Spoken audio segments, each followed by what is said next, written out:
Right, everybody. What would be a last chance before a bad ending? Now, the babies go. What would you see? What would be that second chance? Now, when the second chance come, it could be scary too, because God wants to know how would you see it. Do you remember what was said?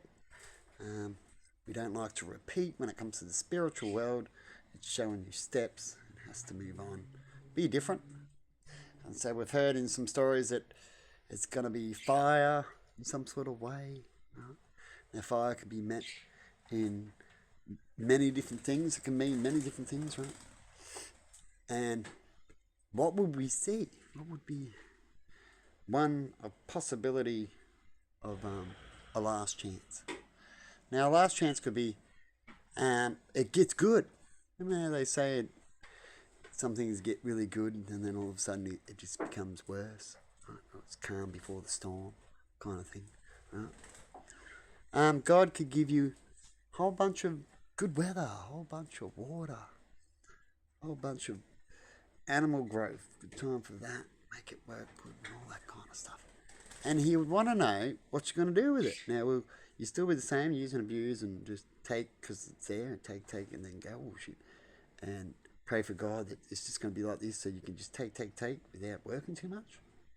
Or do you think that last little chance would be, are you going to get your shit together so that way it runs in a cycle so when things go hard, you won't be screaming for me all the time. God, I'll keep hearing all this all the time.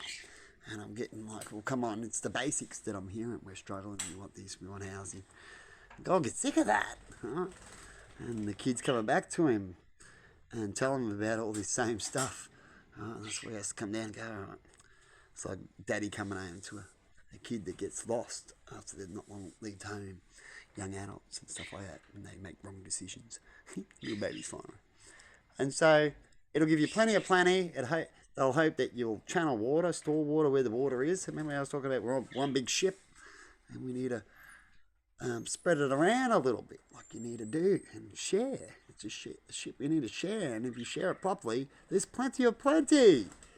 Alright, and it can work really good and it can recover really good, and you can have times where you got to slow down a little bit. It's like your health, right? When you eat nice, good food and stuff like that, it's all good to do that, but you need to slow down a little bit. Right? And when it's time's good, you can speed up, make it a bit easier, then you slow down a bit, right? And so on. It's the balance. Just keep going one direction too much, it's just going to go too far where you'll have to hang around in the other direction too long, right? Instead of a seasonal kind of change, you'll have it not monthly but yearly seasonals, or worse. Right?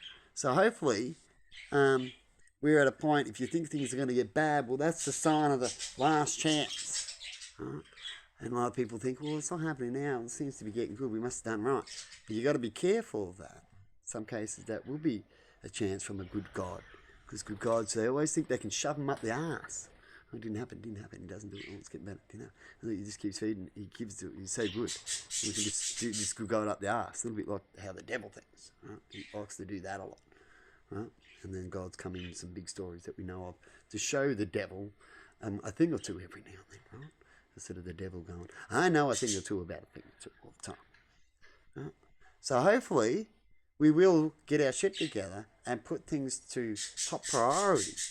Right? So eventually, once it's done, we've done the list now, we talk about it, we don't stop, we make it happen when we can, and eventually it's done, then we don't have to worry about that. And you look back and go, oh, here's something that we used to complain about all the time, but we don't anymore. We've done this in life, we've got along with this, we made this work so we can all be happy with this, you know what I mean? Got a little pointy nose here. There's only a couple around today. Pointy nose. Anyway, I'm going to leave it there. All the pigeons that did a little chat and talk. I'll give them some little extra feed today, some bread. It's getting to the end where it's starting to mould and that. So. And they've noticed that since yesterday. And they notice when I put out a little bit more, they do a sort of a call. Oh, look at them all. So cool, right? Yeah, there's plenty of bread. He's been coming out a few times today. We get this sometimes. If you want some, come and get it. There's some extras because if they don't call them, it does sit around. I've had those moments. So the birds tell each other about things. Eh? They have good connection, don't you think? Oh, yeah. Anyway, have a good one. And then after a bit, they'll realise it's not here, and they'll be like, "Oh shit." For a day or two, they might turn up. Oh, it's nothing here. Oh yeah, we see what's going on, and they get used to it in a routine and stuff. Like I've talked about a couple of little babies that come up close and stuff like that, as they haven't seen the danger or been through it, and they've learnt what they know, and they go, "Oh, this person gives me food." It's like, "Mummy, he's not that bad. I'll hang around a bit closer." That's how you get connection. See you later. Let me know in comments what you think of my little story.